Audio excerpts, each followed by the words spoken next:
Kansas City has a puzzle to complete, and not all the pieces are available. How will the Chiefs piece together their offensive line after trading away a key player, all while retaining another big price tag? Those are the answers only Brett Beach knows.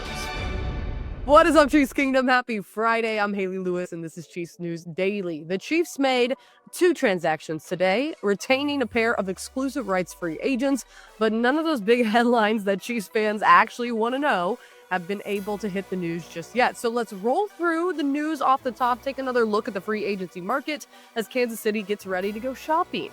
First, as always, give us a like and subscribe right here on the KCSN YouTube channel, and let's get going. This morning, we got you two updates to bring. Kansas City made contract tenders to two exclusive rights free agents. ESPN's Jeremy Fowler tweeted out the first one, saying the Chiefs have placed the exclusive rights tender on guard Mike Caliendo, who started down the stretch for Kansas City per source. Caliendo was offered a contract at the league minimum for his credited seasons, which comes out to be $1.03 million. Not a bad payday. This salary is non-guaranteed, though, and it will not count toward the salary cap at this time. So this means the offensive lineman is now tied to the Chiefs through the next season. For Caliendo, this will be his fourth season in Kansas City. The 27-year-old was originally picked up by the Chiefs as an undrafted free agent all the way back in 2022. Now, he spent his rookie season on the practice squad, and he appeared in 25 games for the team since then. Most recently, Caliendo was used to fill in on the offensive line, where former Chief, which is crazy to say, Joe Thuney, was pushed out to left tackle. So Caliendo started the final 3 games of the regular season in 2024, and he even started all 3 playoff games as well. All right, let's move on to the second transaction of the day. NFL Network's Tom Pelissero tweeting out the Chiefs have tendered punter Matt Ariza, an exclusive rights free agent. This tender is worth $960,000, so just shy of $1 million. Now, this past year was basically his rookie season after being drafted by the Buffalo Bills, only to play 2 preseason games back in 2022. He was caught up in a lawsuit that he was eventually dismissed from. However, the legal battle kept him out of the game until this past year. So during his first regular season in the NFL, the 24-year-old appeared in all 17 regular season games. He actually averaged 48.8 yards per punt, putting 40% of those inside the 20-yard line. He also finished 10th in the league in yards per punt, 16th in punts downed inside that 20-yard line, and he tied for the most touchbacks given up with 9. All right, news out of the way. Have you seen this video? We're going to take a quick break from the news to watch this clip. It's actually starting to pick up a lot of traction. This is former Chiefs quarterback Matt Cassel talking about former Chiefs head coach Todd Hayley. Did you ever get yelled at again, singularly by any coach? Todd Hayley. Yeah, we had a full blowout.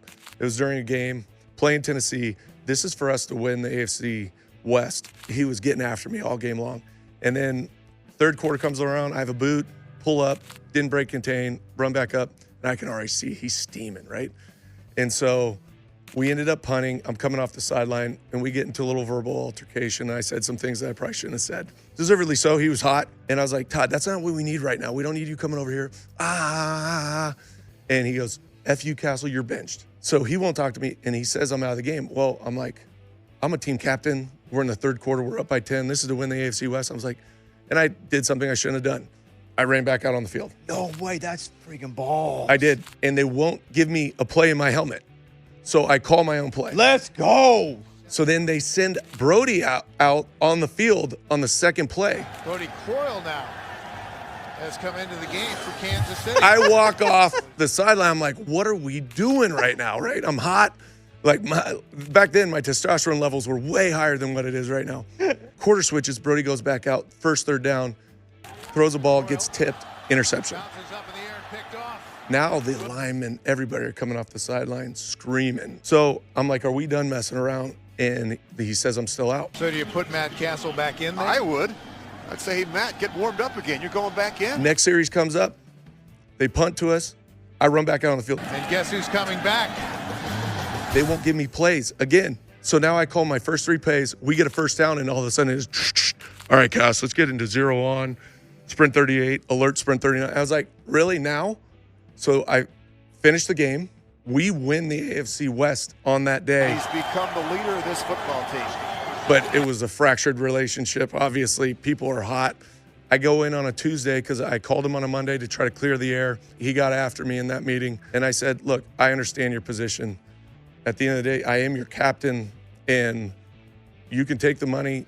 I'll apologize to you. Whatever you want to do, but we need to put this to bed because we're about to go to playoffs in 2 weeks. That was probably my most intense conversation with the head coach. Could you imagine? I can't even fathom that happening right now with Andy Reid. Obviously, it's quite the culture shift here in Kansas City since those days. Hayley led the Chiefs from 2009 till 2011 with an overall record during that time of 19-26. Not great. Romeo Crennel was the head coach in between, of course, before the Chiefs got head coach Andy Reid in 2013. He took over. The rest is history. It makes you feel grateful, right? What the Chiefs fan base had to deal with then as compared to now, wild. All right, back to the news. So we know the offensive line is an issue, obviously. Kansas City has the draft and free agency to really bolster things up. So what are they going to do? Well, former NFL center and Super Bowl champ AQ Shipley joins Pat McAfee to discuss how the Chiefs should address the offseason now, of course, that they've traded away Joe Thuney. There was a contract situation with Thuney. He had no guaranteed money, I think, next year, so they're going to have to figure that out in Chicago, we would assume. What's right for top guard right now, and is that potentially what the Chiefs are looking to do? Are they looking to get younger so they can get cheaper? And when you talk about maybe the tackle going in to guard, is that Mekhi Becton, right? Maybe they think that what happened with Mekhi in Philadelphia could potentially happen there, or what do you think the answer is for the Chiefs? I think the answer is what they're doing, right? Like, I think they're screwed cap-wise. I mean, they're paying Mahomes, they're paying Chris Jones, they're paying guys, kind of all over the place, and they're kind of in a little bit of cap hell. So they're able to sit there and look at what Mahomes is able to do with a less than stellar supporting cast at times. They just gave Trey Smith 24 and a franchise tag. I assume they're going to try and work out some type of deal and lower that cap number just like the Eagles just did with Saquon Barkley. But, when you look at it, you look at Trey Smith at 24, you look at Thuney going on the other side of 30 now. You got to stick with Trey Smith, who's the younger player. Andy's a dog. Andy's one of the best players in all of football on the offensive line, right? So you got to stick there. You would have hoped they would have been able to keep Thuney and try and figure out through the draft the tackle position. They were not able to do that, so now they got to just kind of keep, mixing and matching and hoping for the best. But again, I see them in a position where they've been in the last couple of years, where they're just trying to find that piece and they're going to be stuck. You're thinking they're band-aiding a problem that is maybe a much bigger issue. Obviously, they get Trey Smith in for at least another year or for long-term, and he is a dog. It's great seeing him. Creed as well. Yep. Is the centerpiece, but got to figure out those two outside pieces or none of it matters. If they can just collapse a pocket, no matter how magical Mahomes is, which is a level of magic that we haven't seen on a football field, it doesn't matter if you can't do anything. And it doesn't show up till it shows up. And this year, it was at the Super Bowl. There was a lot of spots throughout the season, but they won. They won. Then they get to the Super Bowl, they lose, they get their asses beat, and the offensive line is the problem. It's happening against Tampa whenever you became a Super Bowl champion. I'm excited to see what Veach and Reed do on the other side. So the Chiefs need to find that piece. Well, who's even available? Well, let's take a look at the free agency market for the tackles. Now, Ravens offensive tackle Ronnie Stanley is a guy we talked about yesterday. Let's look at another guy. Minnesota Vikings tackle Cam Robinson is another name that experts think might land in Kansas City via free agency. Now, Patrick Flowers writes, if Kansas City misses out on Ronnie Stanley, Cam Robinson could solve their problems similarly, despite being a lesser talent at this point. However, he's younger, and he could thrive in a coaching staff led by Andy Reid in Kansas City. Now, if Kansas City is looking for an even more significant discount at this spot, he says veteran tackle Tyron Smith could also be a fit. So let's peek into Tyron Smith. Sports Illustrated says that after starting no fewer than 13 contests in each of his first 9 seasons, he's averaged just under 8 starts dating back till 2020. Now, neck, ankle, knee, hamstring, the injury list is long as he has been a little bit limited and crossed over, of course, that age 30 threshold. But the contract value is another debate. Pro Football Focus projects a 1-year deal, $10 million. SpotRack's calculating market value for Smith of $7.4 million. So if the money's right, Smith can hold up as well through an entire grueling season, then maybe he is worth the investment. We'll see.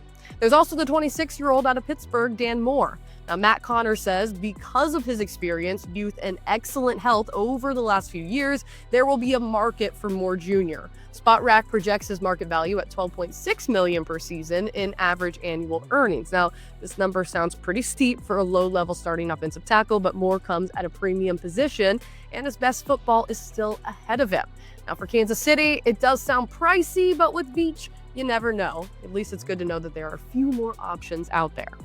All right, folks, we're still in that wait-to-see situation, so we will just have to see what the Chiefs do as we get ready for free agency to pick up on March 12th. That is it for another episode of Chiefs News Daily. As always, we ask that you show us some love, like and subscribe right here on the KCSN YouTube channel. Have a great Friday. Enjoy your weekend. We'll see you back here on Monday.